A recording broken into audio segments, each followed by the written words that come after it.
করবো সেটা হচ্ছে আরআরবি মানে railway recruitment board assistant loco পাইলটের একটা ভ্যাকেন্সি বেরিয়েছে।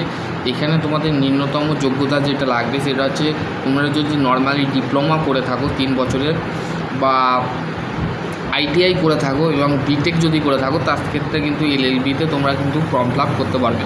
ঠিক আছে, নোটিফিকেশান কী বলা আছে বা নোটিশে কী বলা আছে সম্পূর্ণ দেখবো, ভিডিওটা স্কিপ করবে না, সম্পূর্ণ দেখবে। বন্ধুদের সাথে অবশ্যই বন্ধুদের সাথে শেয়ার করে দেবে। আশা করছি তোমাদের যদি আরও কোনো কোয়ারি থাকে অবশ্যই কমেন্ট সেকশনে কমেন্ট করে জানাবে। চলো দেখা যাক।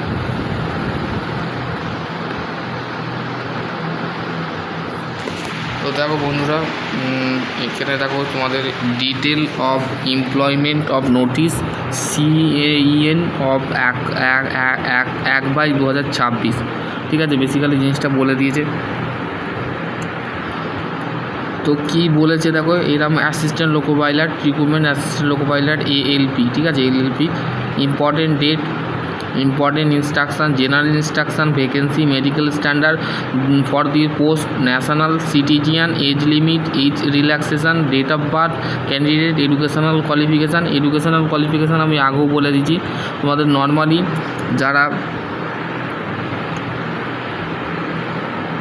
যারা আমাদের বিটেক করেছো তার সাথে তোমরা যদি আইটিআই করে থাকো এবং ডিপ্লোমা যদি করে থাকো তো সেই ক্ষেত্রে তোমরা এখানে তোমরা অ্যাপ্লাই করতে পারবে। ঠিক আছে, আশা করছি তোমাদের যদি আরও কোনো কোয়ারি থাকে অবশ্যই কমেন্ট সেকশনে কমেন্ট করে জানাবে।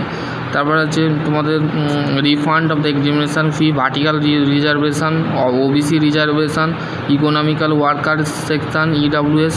ঠিক আছে, এখানে তোমাদের পুরো ইম্পর্টেন্ট কিন্তু তোমাদের দিয়ে দিয়েছে। ঠিক আছে, এখানে তোমাদের ইম্পর্টেন্ট কিছু কথাগুলো আছে সেগুলো দেখো। তোমাদের এখানে বেসিক্যালি জিনিসটা বলে দিয়েছে। দেখো তোমাদের এখানে assistant loco pilot, assistant loco pilot, date of the indicate of the employment news 21/3/2026 কিন্তু ভ্যাকেন্সির আপডেট বেরিয়েছিল। সেটা কিন্তু ফের পরবর্তীকালে কিন্তু তোমাদের ডেট এক্সটেন্ড করেছে। Open of date time admission 15/5/2026 থেকে 14/6/2026। ঠিক আছে, লাস্ট ডেট দিয়ে দিয়েছে, এখানে লাস্ট ডেট বলে দিয়েছে, তোমরা এখানে লাস্ট ডেট দেখতে পারো। ঠিক আছে, এবং দেখো তোমাদের টোটাল ভ্যাকেন্সির সংখ্যা এখানে দিয়ে দিয়েছে। টোটাল ভ্যাকেন্সি 11,127টা। ঠিক আছে, এখানে বেসিক্যালি জিনিসটা বলে দিয়েছে। দেখো assistant loco pilot post level 2 অনুযায়ী CPC যেটা থাকে, ইনিশিয়াল পে যেটা থাকে 19,900 টাকা। তোমাদের এজ লিমিট হচ্ছে 18 থেকে 30 বছর হতে হবে। ঠিক আছে, বেসিক্যালি জিনিসটা বলে দিয়েছে। তারপরে তোমাদের দাঁড়াও, আস্তে আস্তে নিচে যাই, তোমাদের জিনিসগুলো বুঝতে পারবে। ঠিক আছে, general instruction before the apply of the post, agents of the notification themselves of the fulfill eligibility of the include of the age, education qualification, medical standard, medical section A+A1 থাকতে হবে। ঠিক আছে, এখানে তোমাদের বেসিক্যালি জিনিসটা বলেও দিয়েছে। দেখো এইখানে তোমাদের এইগুলো লাগতে হবে। Physical fitness, all respect. ঠিক আছে, এখানে তোমাদের দিয়েছে distance of vision 6/6 glass without forging test, মানে তোমাদের একটা টেস্ট হবে। তোমাদের মেনলি কতগুলো পরীক্ষা হবে, CBDT হবে, সাইকোমেট্রিক টেস্ট হবে, আর হচ্ছে মেডিকেল হবে, আর DVC মানে ডকুমেন্ট ভেরিফিকেশান হবে। আশা করছি তোমরা বুঝতে পারবে। ঠিক আছে, এবং তোমাকে ভারতীয় নাগরিক হতে হবে, ন্যাশনাল সিটিজেন হতে হবে, citizen of the Indian, citizen of the Nepali যদি থাকো, সাবজেক্ট অফ ভুটানের যদি থাকে তো সেই ক্ষেত্রে তোমরা এখানে অ্যাপ্লাই করতে পারবে। ঠিক আছে,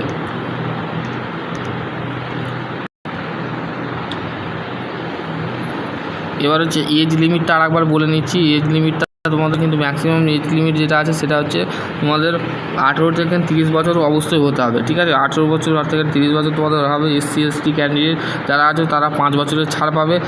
OBC ক্যান্ডিডেট যারা আছে তারা 3 বছরের ছাড় পাবে। ঠিক আছে, এবং এই ex serviceman candidate have the put off the more of the 6 month of the service attention 3 year after of the detection of the length of the service age। ঠিক আছে। এখানে তোমাদের কোনো জায়গায় তোমরা যদি কাজ করে থাকো তার এক্সপিরিয়েন্স তোমরা সার্টিফিকেট দেখাতে পারো, ঠিক আছে।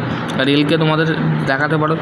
দেখো এখানে তোমাদের বেসিক্যালি এডুকেশনাল কোয়ালিফিকেশান কী বলে দিয়েছে দেখো, the list of the essential qualification prescribe candidate must be, 2 number পয়েন্টে কী বলে দেখো, candidate must be already of prescribe minimum educational technical qualification prescribe of the technical qualification মানে হচ্ছে যারা বিটেক করেছো, আরেকবার আমি রিপিট করে দিচ্ছি, যারা বিটেক করেছো, ডিপ্লোমা করেছো, আইটিআই করেছো যারা, তারা এখানে অ্যাপ্লাই করতে পারবে, ঠিক আছে, বুঝতে গেলে। ফল দ্য, এবার তোমাদের এক্সাম ফি যেটাকে বলে, ঠিক আছে, exam fee all the candidate the accepted the maintain below, তোমাদের 500 টাকা দিতে হবে, ঠিক আছে, এবং অ্যামাউন্ট অফ 400 টাকা, ঠিক আছে। Refundable of the deductive of the application of the first stage CBT, first stage সিবিটির জন্য তোমাকে কিন্তু রিফান্ডেল করা হবে না, ব্যাঙ্ক অফ চার্জ মানে ব্যাংকের যে একটা চার্জ লাগে সেটা দিয়ে 500 টাকা দিতে হবে, ঠিক আছে, ফি দিতে হবে। এবং হচ্ছে 2 নম্বর পয়েন্টে বলেছে for the candidate who the belong of the SC ST ex serviceman female transaction মানে লিঙ্গ পরিবর্তন যাদের হয়, ঠিক আছে, এখানে তোমাদের বেসিক্যালি 250 টাকা দিতে হবে, আর এর ক্ষেত্রে 500 টাকা দিতে হবে, ঠিক আছে। এখানে তোমাদের OBC EWS SC ST যারা আছে তারা 250 টাকা দেবে, আর যারা জেনারেল ক্যান্ডিডেট আছে তাদের 500 টাকা দিতে হবে, এখানে তোমাদের বেসিক্যালি বলে দিয়েছে।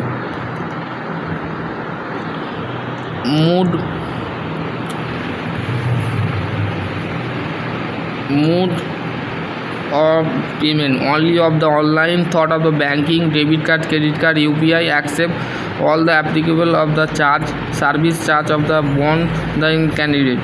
Fee can be of the paid of the candidate of the online mode only, মানে অনলাইনে যে তোমাকে আবেদন করতে হবে, ঠিক আছে।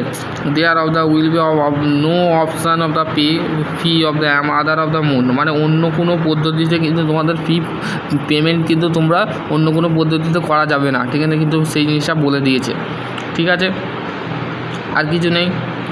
ফার্স্ট স্টেজ যেটা আছে সিবিটি সেটা রিফান্ডেবল এক্সাম ফি মানে ফেরত দেওয়া হবে না, ঠিক আছে, এখানে তোমাদের বেসিক্যালি বলে দিয়েছে।